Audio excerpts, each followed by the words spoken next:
Hey, good morning, students. Welcome to economics classes. So today I'm going to be discussing the microeconomics 4 marks concept from the first chapter.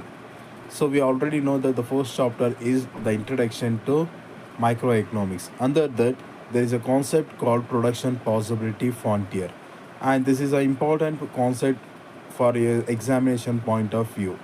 ಸರಿನಾ? So production possibility ಫಾಂಟಿಯರ್.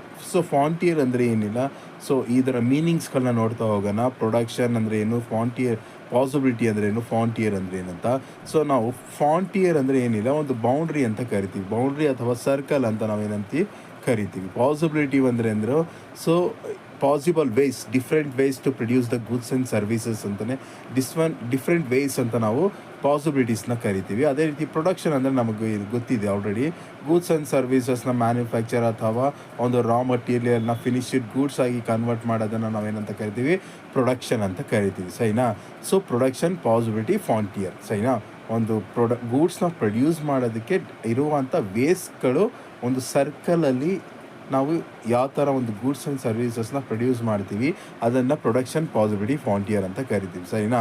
ಇಲ್ಲಿ ನೋಡ್ಕೊಳ್ಳಿ, ಇಂಟ್ರಡಕ್ಷನ್ನು ಏನಂತೆ ಅಂದರೆ, the production possibility frontier shows the maximum goods or services of an economy produce with limited resources. ಸರಿನಾ? ಒಂದು limited ರಿಸೋರ್ಸಸಲ್ಲಿ ಎಷ್ಟು ಮ್ಯಾಕ್ಸಿಮಮ್ ಗೂಡ್ಸ್ ಆ್ಯಂಡ್ ಸರ್ವಿಸಸ್ನ ಪ್ರೊಡ್ಯೂಸ್ ಮಾಡೋದನ್ನು ನಾವೇನಂತ ಕರಿತೀವಿ, ಪ್ರೊಡಕ್ಷನ್ ಪಾಸಿಬಿಲಿಟಿ ಫಾಂಟಿಯರ್ ಅಂತ ಕರಿತೀವಿ. ಇವಾಗ ನಮ್ಮ ಹತ್ರ ರಿಸೋರ್ಸಸ್ ಏನಿದೆ, so the resources are limited but the human wants are unlimited. So ಆ ಲಿಮಿಟೆಡ್ ರಿಸೋರ್ಸಸಲ್ಲಿ ನಾವು ಎಷ್ಟು ವಿಭಿನ್ನವಾದ ಗೂಡ್ಸ್ ಆ್ಯಂಡ್ ಸರ್ವೀಸಸ್ಗಳನ್ನ ನಾವು ಪ್ರೊಡ್ಯೂಸ್ ಮಾಡ್ತೀವಿ, ಅಥವಾ ಎಷ್ಟು different kinds of goods and ಸರ್ವೀಸಸ್ಗಳನ್ನ ಪ್ರೊಡ್ಯೂಸ್ ಮಾಡ್ತೀವಿ, ಅದನ್ನು ನಾವೇನಂತ ಕರಿತೀವಿ, ಪ್ರೊಡಕ್ಷನ್ ಪಾಸಿಬಿಲಿಟಿ ಫಾಂಟಿಯರ್ ಅಂತ ಕರಿತೀವಿ. ಸರಿನಾ? ಸೊ ಹಾಗಾದರೆ ಮೀನಿಂಗ್ ನೋಡೋದಾದರೆ, production possibility frontier is a graphical representation of all possible combination of two goods which can be produced with given amount of resources and technology. ಸರಿನಾ? ಏನಂತ ಹೇಳ್ತಾ ಇದೆ ಅಂದರೆ, ಇದು ಪ್ರೊಡಕ್ಷನ್ ಪಾಸಿಬಿಲಿಟಿ ಅನ್ನೋದು ಒಂದು ಗ್ರಾಫಿಕಲ್ ರೆಪ್ರೆಸೆಂಟೇಷನ್. ಏನು ರೆಪ್ರೆಸೆಂಟೇಷನ್ ಇದು? Graphical representation. ನಾವು ಎಕನಾಮಿಕ್ಸ್ನಲ್ಲಿ ಪ್ರತಿಯೊಂದು ಕಾನ್ಸೆಪ್ಟ್ಸ್ನ ನಾವು ಗ್ರಾಫಿಕಲ್ಲಿ ನಾವೇನು ಮಾಡ್ತೀವಿ, ರೆಪ್ರೆಸೆಂಟ್ ಮಾಡ್ತೀವಿ. ಸರಿನಾ? Which graphical representation of all possible of two goods. ಎರಡು ಗೂಡ್ಸ್ನ ಗಿವನ್ ರಿಸೋರ್ಸಸ್ ಮತ್ತು ಟೆಕ್ನಾಲಜಿನ ಬಳಸ್ಕೊಂಡು ಮಾಡೋದನ್ನು ನಾವೇನಂತ ಕರಿತೀವಿ, ಪ್ರೊಡಕ್ಷನ್ ಪಾಸಿಬಿಲಿಟಿ ಫಾಂಟಿಯರ್ ಅಂತ ಕರಿತೀವಿ. ಸರಿನಾ? ಒಂದು ರಿಸೋರ್ಸ್ ಇದೆ, ಆ ರಿಸೋರ್ಸಸ್ನ ಟೆಕ್ನಾಲಜಿ ಯೂಸ್ ಮಾಡಿಕೊಂಡು ಎರಡು ಕಮಾಡಿಟಿನ ಪ್ರೊಡ್ಯೂಸ್ ಮಾಡೋದನ್ನು ನಾವೇನಂತ ಕರಿತೀವಿ, ಪ್ರೊಡಕ್ಷನ್ ಪಾಸಿಬಿಲಿಟಿ ಫಾಂಟಿಯರ್ ಅಂತ ಕರಿತೀವಿ. ಈಗ ಎಕ್ಸಾಂಪಲ್ ಹೇಳ್ತೀನಿ ನೋಡಿ. ಸೊ ನಮ್ಮ ಹತ್ರ ಒಬ್ಬ ಫಾರ್ಮರ್ ಹತ್ರ ಏನಿದೆ ಅಂದರೆ, ಒಂದು ಹೆಕ್ಟರ್ಸ್ ಆಫ್ ಲ್ಯಾಂಡ್ ಇದೆ. ಹೆಕ್ಟರ್ಸ್ ಆಫ್ ಲ್ಯಾಂಡಲ್ಲಿ ಅವನ ಹತ್ರ ಏನಿದೆ ಅಂದರೆ, ಸೊ ಅಗ್ರಿಕಲ್ಚರಿಗೆ ಮಾಡುವಂಥ ಎಲ್ಲ ಎಕ್ವಿಪ್ಮೆಂಟ್ಸ್ಗಳಿದ್ದಾವೆ, ರಿಸೋರ್ಸಸ್ಗಳಿದ್ದಾವೆ, ವಾಟರ್ ಇದೆ, ಎವ್ರಿಥಿಂಗ್ ಇದೆ. ಸೈನಾ? ಏನು ಫರ್ಟಿಲೈಸರ್ ಪ್ರತಿಯೊಂದು ಇದೆ. ಆ ರಿಸೋರ್ಸಸ್ಸಲ್ಲಿ ಅವನು ಏನು ಮಾಡ್ತಾರೆ ಅಂದರೆ, ಗಿವನ್ ರಿಸೋರ್ಸಸ್ಸಲ್ಲಿ ಸೊ ಅವನಿಗೆ ಎರಡು ಆಪರ್ಚುನಿಟೀಸ್ಗಳಿದೆ. ಒಂದು ಕೋಕೋನಟ್ ಟ್ರೀ ಹಾಕೋದು ಮತ್ತು ಇನ್ನೊಂದು ಅಡಿಕೆ ಟ್ರೀಸ್ಗಳನ್ನ ಹಾಕೋದು. ಸೈನಾ? ಸೊ ಕಂಪ್ಲೀಟಾಗಿ ಆ ರಿಸೋರ್ಸಸ್ಸಲ್ಲಿ ಎರಡು ಕೈಂಡ್ ಆಫ್ ಗೂಡ್ಸ್ ಆ್ಯಂಡ್ ಸರ್ವೀಸಸ್ನ ಪ್ರೊಡ್ಯೂಸ್ ಮಾಡೋದನ್ನು ನಾವು ಪ್ರೊಡಕ್ಷನ್ ಪಾಸಿಬಿಲಿಟಿ ಫಾಂಟಿಯರ್ ಅಂತ ಕರಿತೀವಿ. ಸರಿನಾ? ಸೊ ಇರೋ ರಿಸೋರ್ಸಸ್ಸಲ್ಲಿ ಎರಡು ಗೂಡ್ಸ್ನ ಮಾಡೋದು. ಇದು ಇನ್ನೊಂದು ಎಕ್ಸಾಂಪಲ್ ಹೇಳೋದಾದರೆ, ಸೊ ಈಗ ನಮ್ಮ ಹತ್ರ ಏನಿದೆ ಅಂದರೆ, ಸೊ ಒಂದು ಅಕ್ಕಿ ಹಸಿಟ್ಟಿದೆ. ಅಕ್ಕಿ ಹಸಿಟ್ಟಲ್ಲಿ ನಾವು ಏನು ಮಾಡ್ಬೋದು, ಇಡ್ಲಿನೂ ಮಾಡ್ಬೋದು, ದೋಸೆನೂ ಮಾಡ್ಬೋದು. ಈಗ ಫಾರ್ ಎಕ್ಸಾಂಪಲ್ 1 kg ಇಡ್ಲಿ ಇದೆ, 1 kg ಹಸಿಟ್ಟಿದೆ. 1 kg ಹಸಿಟ್ಟಲ್ಲಿ ನಾವು ದೋಸೆಗೆ ಬಳಸ್ಕೊತೀವಿ, ಇನ್ನರ್ಧ ಯಾವುದಕ್ಕೆ ಬಳಸ್ಕೊತೀವಿ, ಇಡ್ಲಿಗೆ ಬಳಸ್ಕೊತೀವಿ. ಸರಿನಾ? ಇರೋ ರಿಸೋರ್ಸಸಲ್ಲಿ ಮ್ಯಾಕ್ಸಿಮಮ್ ಆಗಿ ಗೂಡ್ಸ್ಗಳನ್ನ ಪ್ರೊಡ್ಯೂಸ್ ಮಾಡೋದನ್ನು ನಾವೇನಂತ ಕರಿತೀವಿ, ಪ್ರೊಡಕ್ಷನ್ ಪಾಸಿಬಿಲಿಟಿ ಫಾಂಟಿಯರ್ ಅಂತ ಕರಿತೀವಿ. ಸರಿನಾ? ಯಾಕೆ ಇರೋ ರಿಸೋರ್ಸಸ್ನ ಬಳಸ್ಕೊತೀವಿ ಅಂದರೆ, because human wants are unlimited and resources are limited. ಸರಿನಾ? ಲಿಮಿಟೆಡ್ ರಿಸೋರ್ಸಸಲ್ಲಿ ಎರಡು ಗೂಡ್ಸ್ನ ಪ್ರೊಡ್ಯೂಸ್ ಮಾಡೋದನ್ನು ನಾವು ಪ್ರೊಡಕ್ಷನ್ ಪಾಸಿಬಿಲಿಟಿ ಫಾಂಟಿಯರ್ ಅಂತ ಕರಿತೀವಿ. ಸೊ ಕೆಲವೊಂದು ಅಸಂಪ್ಷನ್ಸ್ಗಳಿದ್ದಾವೆ. Assumptions is nothing but imaginations. ಸರಿನಾ? ಸೊ ಒಂದು ಅಸಂಪ್ಷನ್ಸ್ಗಳು ಏನೇನಿದಾವೆ ಅಂದರೆ, the number of resources are fixed but these resources can be transferred to one use to another use. So number of resources ಯಾವತ್ತೂ ಏನಿರ್ತವೆ, ನಮ್ಮಲ್ಲಿ ಫಿಕ್ಸ್ಡ್ ಆಗಿರ್ತವೆ. ಈ ರಿಸೋರ್ಸಸ್ಸು ಒಂದು ಯೂಸಿಂದ ಇನ್ನೊಂದು ಯೂಸಿಗೆ ಏನಾಗ್ತವೆ, ಟ್ರಾನ್ಸ್ಫರ್ ಆಗ್ತವೆ. ನಾನು ಆವಾಗಲೇ ಹೇಳಿದೆ, ಫಾರ್ಮರ್ ಹತ್ರ ಲ್ಯಾಂಡ್ ಇದೆ, ನಾವು ಕೋಕೋನಟ್ ಟ್ರೀನೂ ಬರಿಬೋದು, ಜೊತೇಲಿ ಏನು ಮಾಡ್ಬೋದು, ಅಡಿಕೆ ಗಿಡನೂ ಹಾಕ್ಬೋದು. ಅದೇ ರೀತಿ 1 kg ಹಸಿಟ್ಟಿದೆ, ಅಕ್ಕಿ ಹಸಿಟ್ಟಿದೆ. ಆ ಅಕ್ಕಿ ಹಸಿಟ್ಟಿಂದ ನಾವು ಇಡ್ಲಿನೂ ಮಾಡ್ಬೋದು ಮತ್ತು ದೋಸೆನೂ ಮಾಡ್ಬೋದು. ಆ ರಿಸೋರ್ಸಲ್ಲಿ ಇದು ಟ್ರಾನ್ಸ್ಫರ್ ಆಗಬೇಕು. ಒಂದು ಗೂಡ್ಸ್ನ ಇನ್ನೊಂದು ಗೂಡ್ಸ್ನ ಪ್ರೊಡ್ಯೂಸ್ ಮಾಡೋದಕ್ಕೆ ಏನಾಗಬೇಕಂತೆ, ಟ್ರಾನ್ಸ್ಫರ್ ಆಗಬೇಕಾಗ್ತದೆ. ಎರಡನೇದು ಏನಿದೆ ಅಂದರೆ with the given amount of resources only 2 goods can be produce. ನನ್ನ ಹತ್ರ ಇರೋ ರಿಸೋರ್ಸಸ್ಸಲ್ಲಿ 2 ಗೂಡ್ಸ್ಗಳನ್ನ ಮಾತ್ರ ನಾವು ಪ್ರೊಡ್ಯೂಸ್ ಮಾಡೋದಕ್ಕಾಗತ್ತಂತೆ, ಸೈನಾ. ಅದನ್ನು ಬಿಟ್ಟು ಮೂರನೇದನ್ನು ಮಾಡೋದಕ್ಕಾಗಲ್ಲಂತೆ. What is the third assumption is telling that the resources are fully utilise. ನಮ್ಮ ಹತ್ರ ಏನು ರಿಸೋರ್ಸಸ್ ಇದೆ ಅದು ಕಂಪ್ಲೀಟಾಗಿ ನಾವೇನು ಮಾಡ್ಕೊಬೇಕಂತೆ, ಫುಲ್ಲಿ ಯುಟಿಲೈಸ್ ಮಾಡ್ಕೊಬೇಕಂತೆ, ಸರಿನಾ. ನೆಕ್ಸ್ಟ್ ಒಂದು ಏನಿದೆ ಅಂದರೆ the level of technology is assume to be constant.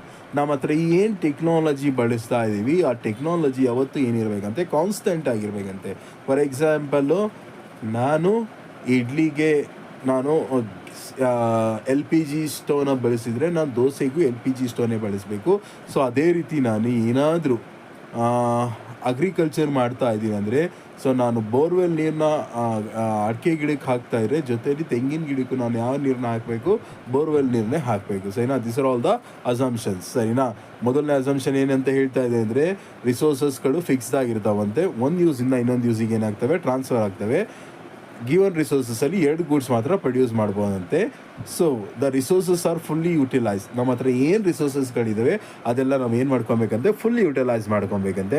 The next thing ಏನಂತ ಹೇಳ್ತಾ ಇದ್ದಾರೆ ಅಂದರೆ the level of technology is assume to be constant. ನಾವೇನು ಟೆಕ್ನಾಲಜಿ ಬಳಸ್ತಾ ಇದೀವಲ್ಲ ಆ ಟೆಕ್ನಾಲಜಿ ಏನಿರಬೇಕಂತೆ, ಕಾನ್ಸ್ಟೆಂಟ್ ಆಗಿರಬೇಕಂತೆ, ಸರಿನಾ. ಸೊ ಇದನ್ನು ನಾವು ಟೇಬಲಲ್ಲಿ ಅರ್ಥ ನೋಡ್ಕೊಳ್ಳಿ. ಈಗ ನಮ್ಮ ಹತ್ರ ರಿಸೋರ್ಸ್ ಏನಿದ್ದಾವೆ ಫಿಕ್ಸ್ಡ್ ಆಗಿದೆ, ಸರಿನಾ.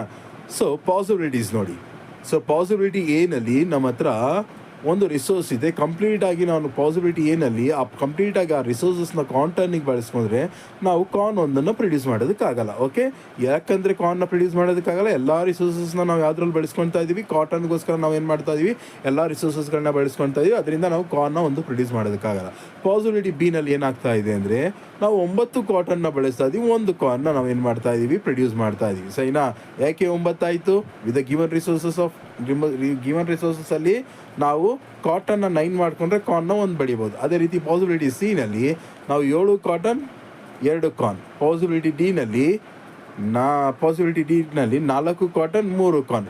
ಈಗ ಎಲ್ಲ ರಿಸೋರ್ಸಸ್ನು ಈ ಪಾಸಿಬಿಲಿಟಿ ಇನಲ್ಲಿ ನಾವು ಕಾರ್ನಿಗೆ ಬಳಸ್ಕೊಂಡ್ರೆ ನಾವು 1 ಕಾಟನ್ನು ನಾವೇನು ಮಾಡೋದಕ್ಕಾಗಲ್ಲ, ಪ್ರೊಡ್ಯೂಸ್ ಮಾಡೋದಕ್ಕಾಗಲ್ಲ. ಇಲ್ಲಿ ನಾವು ಏನು ಅರ್ಥ ಮಾಡ್ಕೊಬೇಕಂದ್ರೆ ಒಂದು ಕಮಾಡಿಟಿನ ನಾವೇನಾದರೂ ಪಡಿಬೇಕಂದ್ರೆ ಇನ್ನೊಂದು ಕಮಾಡಿಟಿನ ನಾವೇನು ಮಾಡಬೇಕಾಗಿದೆ, ಸ್ಯಾಕ್ರಿಫೈಸ್ ಮಾಡಬೇಕಾಗಿದೆ. If you want one of the more means you need to sacrifice another commodity. Okay, ಇದೇನಿಲ್ಲ, ಇದಕ್ಕೆ ಎಕ್ಸ್ಪ್ಲನೇಷನ್ ಬರೀಬೇಕಾಗಿದೆ ಟೇಬಲಲ್ಲಿ.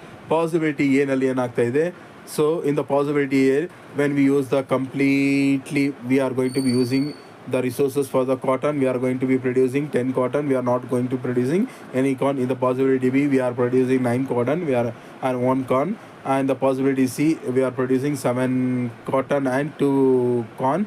In the possibility D we are going to be producing 4 cotton and 3 corn.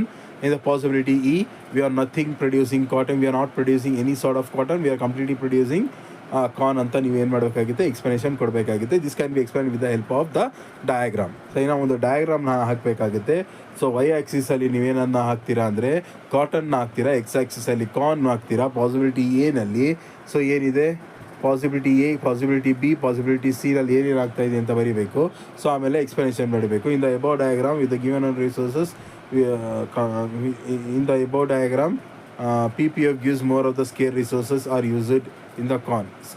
PPF ಅಲ್ಲಿ more of the scarce resources, less resources available to the cotton ಅಂತ ನಾವೇನು ಮಾಡೋಕ್ಕಾಗುತ್ತೆ, ಬರೀಬೇಕಾಗುತ್ತೆ, ಸರಿನಾ.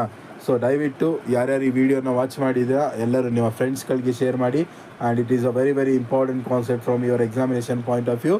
So ನಾಳೆ 2ನೇ ಕಾನ್ಸೆಪ್ಟ್ನ ಮಾಡ್ತೀನಿ. ಸೊ ಎಲ್ಲರಿಗೂ ಥ್ಯಾಂಕ್ಸ್ ಹೇಳ್ತಾ ಈ ನನ್ನ ವೀಡಿಯೋನ ಮುಗಿಸ್ತಾ ಇದ್ದೀನಿ.